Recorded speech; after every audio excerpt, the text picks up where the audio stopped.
Bien, vamos a entrar ahora en lo anunciado. Vamos a sumergirnos en el tema del alza de las tarifas eléctricas, 10% aprox en este periodo. Ya había habido un alza similar por mayo. Son fijaciones semestrales. Se han dado todo tipo de explicaciones. El factor dólar aparece ahí, pero queremos meternos más en detalle y además anticipar qué es lo que viene con el ministro de Energía, Andrés Rebolledo, a quien tenemos en la línea. Ministro, buenos días. ¿Cómo estás? Buenos días, Mauricio. ¿Qué tal? Muy buenos días. A ver, partamos por lo siguiente. Aquí hay mucha sensación ciudadana de que estamos asistiendo a un acto o a un hecho que tiene características completamente injustas.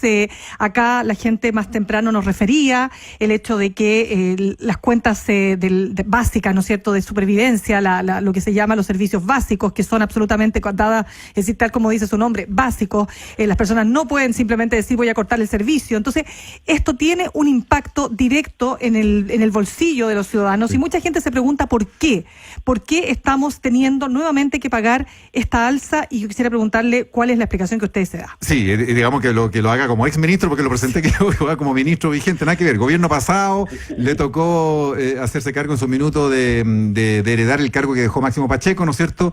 Y las últimas etapas, además, con la polémica ahí de los medidores y demás.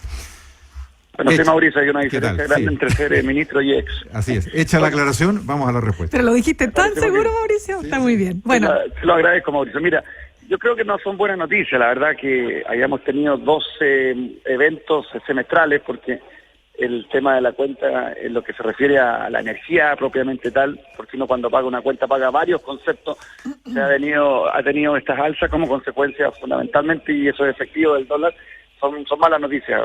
Pero además yo creo que, como lo decía Mirna, yo creo que aquí lo que hay es un contexto desde el punto de vista de los servicios básicos y de los propios servicios de distribución eléctrica, que se suma a muchas otras a eventos que hemos venido viviendo, y por lo tanto probablemente la gente y su percepción y su crítica tiene que ver, por cierto, con el alza, pero sobre todo con muchos de los eventos que hemos venido viendo los últimos años, diría yo, ¿no? Entonces, yo creo que ahí está la explicación. En el caso particular del precio de la energía eléctrica, yo creo que lamentablemente lo que hay que hacer aquí es remecer un poquito el modelo, en el sentido de cambiar las reglas del juego, cambiar probablemente el contexto regulatorio en materia de distribución eléctrica, incorporarle competencia, avanzar más rápidamente, cosa que se ha venido sucediendo, pero creo es importante siempre resaltarlo en energía renovable, porque no solo son limpias, sino que son más baratas. La verdad que son, en todo caso, decisiones y medidas que hay que tomar, y que en el mediano plazo esto tiene que cambiar de manera tal de no estar enfrentados a estos vaivenes que hoy día en lo específico se explica fundamentalmente porque el dólar ha venido subiendo, y en ese punto hay una vivencia de que todo esto está conectado y que nosotros estamos en un contexto global, y nosotros no tenemos, como país, hidrocarburos, no tenemos gas, no tenemos carbón, no tenemos diésel, tenemos que comprarlo afuera, y hoy día sigue siendo todos esos combustibles más de la mitad de cómo generamos la electricidad, y por lo tanto, si eso me sale más caro afuera, parte de la cuenta, que es la energía, también sale más cara, y por lo tanto suben las cuentas. Claro. Andrés, somos un país que intentamos ir en vías del desarrollo, ¿verdad? En muchos otros aspectos, sin ir más lejos, consideremos lo que pasó con Esal en Osorno, somos absolutamente subdesarrollados. Y yo quisiera preguntar, cuando tú hablas de remecer el modelo y hablamos de estos contratos que finalmente se hacen en dólares, porque por algo estamos viéndonos afectados, porque yo hasta donde entiendo, y lo que dicen los expertos, es que si tú le ofrecieras a las compañías eléctricas contratos en pesos, cero incentivo para invertir en Chile. Esa es la respuesta, aunque otros dicen que debiéramos ir hacia allá, pero somos un país que estamos intentando ir hacia el desarrollo. ¿Cómo logramos compatibilizar eso y que no tenga al final del día el efecto en los bolsillos de las personas a este nivel? Porque 10% es una alza importante, no es un 1%, no es un 2%, es un 10%. Mira, cuando uno paga la cuenta final, si pagamos 100 pesos, para ponerlo en sencillo, de esos 100, 60, 65 son la energía, que allí es donde está el impacto hoy día, por ejemplo, en las tarifas dado por el tema del dólar que hablamos. Pero también paga otros 15 pesos aproximadamente por la transmisión eléctrica, que son las líneas de alta tensión, y otros 15, 20 pesos por la distribución eléctrica, que son básicamente las líneas que llegan a nuestras casas. Son cada uno de esos conceptos los que tienen regulaciones distintas. Y cuando yo me refiero a tratar de avanzar, particularmente en este último segmento, que es la distribución eléctrica, lo que estoy pensando es en una modalidad en que se introduzca competencia en ese contexto y en ese segmento de manera tal de que en el tiempo, ojalá en el futuro cercano, nosotros como usuarios tengamos la posibilidad, se me permite la expresión, de hacer shopping en materia de electricidad, así como tenemos multicarrier en otros sectores de la economía, poder tener la posibilidad de comprarle a distintos actores y que entre ellos compitan y en consecuencia haya la posibilidad a partir de allí, dado que ese segmento sería más competitivo, de tener precios más bajos. En el caso particular de ese otro 60% que es la energía, yo creo que ahí lo que hay que seguir avanzando es incorporar esa energía renovable. A partir del año 21, los precios inevitablemente en Chile van a bajar porque se van a incorporar de manera más masiva todas las energías renovables a partir de las licitaciones que hicimos hace algunos años atrás. Y convengamos que el precio de la energía ha ido bajando de manera muy importante, lo que no se ha todavía reflejado en las cuentas, porque tienen que entrar todavía estos proyectos productivos y se tienen que expresar de esa manera en la tarifa hacia adelante. Por lo tanto, hoy día la tarea es avanzar en este otro segmento y modernizar la distribución eléctrica, que me parece que no solo por un tema de precios, sino también por un tema de calidad de suministro. Conversamos con el ex ministro de Energía, Andrés Rebolledo. Andrés, hay un tema aquí bien curioso, porque ayer, por ejemplo, el diputado Pablo Vidal de Revolución Democrática proponía modificar ahí la forma en que se expresan estos precios y estos costos y cambiarlos de dólares a pesos. Pero expertos han dicho, bueno, porque eso ignoraría lo que usted mismo nos decía antes, que, buena parte de nuestra matriz descansa sobre las centrales térmicas que se alimentan con hidrocarburos. Recordemos que el gas argentino dejó de llegar en ciertos minutos y hubo que construir GNL, gas natural licuado, la planta de Quintero, y llega el gas, llegan los combustibles en el fondo desde el otro lado del Pacífico. Todo eso se compra en dólares.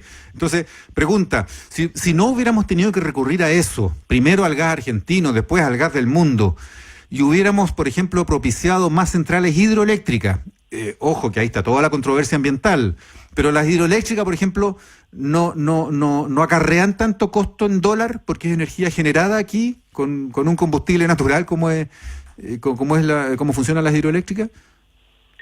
Bueno, mira, la verdad es que no puede hacer ese tipo de cambio. Yo creo que hay un efecto, efectivamente, desde el punto de vista de, sobre todo, el capital invertido de muchas de las empresas. Pero es posible cambiar el modelo de tarificación. Y eso, cuando yo me refiero a hacer una modernización en distribución, estoy pensando en eso. Mira, en Chile cada 4 años se fijan las tarifas. Y en esas tarifas hay un determinado modelo hoy día, que es bien técnico, pero que se calculan de una determinada manera, donde hay hoy día una cierta participación y no preponderancia, pero la mirada que hagan las empresas tiene un valor importante y un peso significativo en el precio final, dado cómo se construye el modelo. Ese modelo de tarificación perfectamente es posible cambiarlo también en el tiempo y por lo tanto hacerlo más competitivo desde el punto de vista de tener más expresiones y que los precios también sean una expresión de eso mismo y vayan a la baja. Pero eso se tiene que hacer por un cambio de norma, por un cambio legal. Y a eso es lo que yo me refiero con este tema de modernizar el sector de distribución eléctrica. Yo sinceramente creo que hoy día hay que tomar modelos y se ven en otras partes en el mundo, donde, como digo, la figura de los comercializadores de electricidad, es decir, agentes distintos a los dueños de la infraestructura, a los que tienen la red de distribución, pueden incorporarse al negocio y eso está comprobado que les da competitividad y hace bajar los precios. Insisto, en el caso nuestro, para retomar la idea que decía anteriormente, en una proporción que tiene que ver con el 15-20% de la cuenta, va a seguir siendo relevante ese otro 60% de la generación, la energía y los proyectos de modelos de energía renovable. Interesante detenerse ahí, Andrés, en el tema del, como usted lo llamó, multicarrier eléctrico, o por hacer una analogía, porque esto consiste en que se separaría la red misma de distribución, los cables que cubren la ciudad, ¿no es cierto?, que llegan a nuestras casas, de quién está haciéndonos llegar esa energía, de manera que no haya un solo operador como una sola distribuidora, como Enel en Santiago, por ejemplo, la CGE en varios otros lados de Chile, y se separe y pueda haber varias Enel distintas que compitan entre sí por inyectar la energía que llega a nuestras casas. Es algo así, ¿no? Pero para eso, conversábamos ayer con un experto en la prueba de ADN, es fundamental tener medidores inteligentes. Bueno, efectivamente, es la idea, ¿no? Lo primero es que a lo mejor no es Enel ni los Enel los que van a participar en ese mercado, van a ser otros actores que hoy día de hecho no están en el sector eléctrico. De hecho, cuando tú abres... En él se quedaría con la red. Uno de los desafíos que tú tienes cuando tú haces esto, efectivamente, tener las precauciones de que no haya integración en ese contexto para que justamente los que entren lo que hagan es generarle competencia al sistema. Esa es la idea. Cuando uno ve en otros lados, lo que ha sucedido inicialmente es que son las propias empresas de distribución las que colocan una empresa al lado y al final también hay un tema de competencia que también que en ese contexto hay que abordar. Ahora, sin duda, y tú haces un elemento muy, muy importante, Mauricio, porque de alguna manera uno puede hacer una reflexión a propósito de este 10% con los medidores eléctricos. Te digo porque los medidores eléctricos era porque hoy día sabemos en qué punto terminó ese debate, iba a ser voluntario y por lo tanto probablemente va a ser más larga su implementación, pero era un aporte a la distribución en el sentido de que era una modernización tecnológica y también en ese sentido una mejor calidad al usuario, porque entre otras cosas podía tener generación distribuida, podía medir su consumo, y eso significaba un 3% de alza de tarifa, mucho menos que este 10%, pero vivimos el debate que vivimos y da cuenta de lo primero que conversamos, que tiene que ver con el estado de ánimo también de la gente. Hoy día el alza es 10%, pero se procesa no tan dramáticamente, quizás como en el caso de los medidores, que políticamente llevó a incluso resultados que vimos, el gabinete, quiero decir. Entonces, creo que el día es más difícil hacer esta política pública, pero en el caso particular de los medidores inteligentes, creo que hay que insistir que habrá que hacerlo de una manera distinta, mejor, más participativa, más comunicativa, pero sigue siendo un elemento importante, porque si yo quiero modernizar esto, quiero tener, generación en mis casas, en mis techos, voy a necesitar tecnología, y esa tecnología, en este caso se demostraba, por ejemplo, que hubiera tenido un impacto mensual mucho menor que este alza a propósito a ver, quiero entender bien, eso que dijo, si hubiéramos tenido medidores inteligentes, esta alza del 10 habría sido del 3. No, claro, o sea, los cálculos indicaban que si uno prorrateaba eso, porque esto era una cosa en 7 años, era un programa que tenía un horizonte de tiempo, y los cálculos eran que el impacto en la cuenta iba a ser un 2 o un 3% mensual de alza, como consecuencia que esa era la manera que se iba a ir pagando el medidor. Ah, ya, pero aparte del 10. No es que son cosas distintas, yo creo, ¿no? Por cierto, no quiere decir que eso es o la alza hoy día, no, lo que quiero decir es simplemente tratar de indicar la diferencia entre una cosa y otra, entendiendo que en el caso de los medidores era como consecuencia de un aumento y un upgrade tecnológico. Claro, es que Andrés... Pero el impacto era fue políticamente mucho más complicado. A ver si lo estoy entendiendo. Estamos conversando con el ex ministro de Energía, Andrés Rebolledo. A ver si lo estoy entendiendo. A ver, primero es necesario lo que estamos hablando. O sea, ¿cómo remecemos este modelo? ¿Cómo cambiamos este modelo? ¿Cómo hacemos que más competidores entren a esta posibilidad, ¿no es cierto?, de distribuir electricidad? Por ejemplo, yo misma puedo generar en mi casa mi propia electricidad. ¿Cómo yo puedo aportar, ¿no es cierto?, al sistema?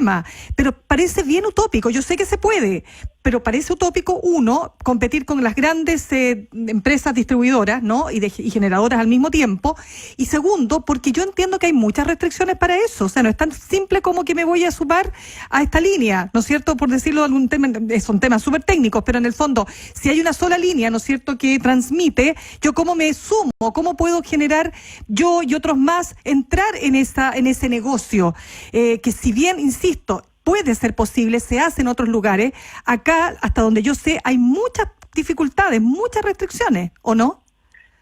Mira, lo primero, el sector eléctrico tiene estos 3 segmentos que hablaba, ¿no? La generación, la transmisión y la distribución. Los 2 primeros, nosotros en el gobierno de la presidenta Bachelet lo modernizamos, hicimos leyes nuevas y le dimos más competencia.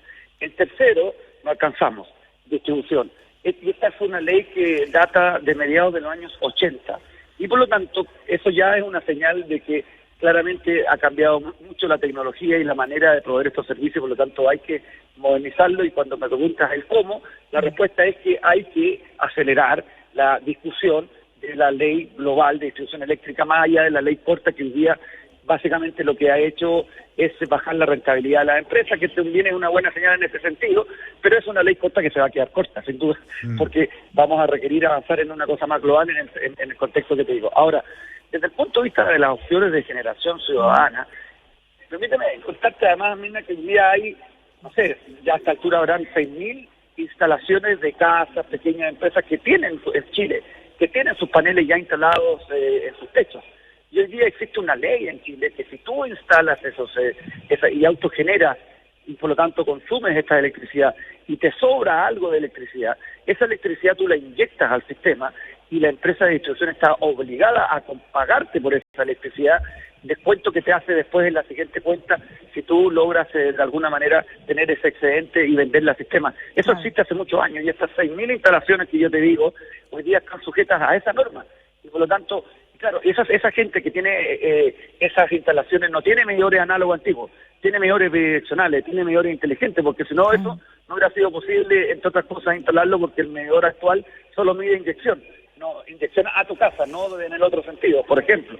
Por lo tanto, hoy día es posible hacerlo, hoy día hay un marco normativo, lo que sucede es que el desafío tiene que ver con el costo de la tecnología, y eso ha ido bajando, pero sigue siendo caro, no es algo que probablemente esté el acceso de todo el mundo, pero hoy día probablemente si uno proyecta en el tiempo, particularmente los paneles solares, va a poder imaginarse algo más masivo porque esos precios de tecnología también van a bajar. Bien, pues Andrés Rebolledo, ex ministro de Energía, muchas gracias por haber compartido este análisis en ADN Hoy. Gracias, Andrés. Bueno, muchas gracias.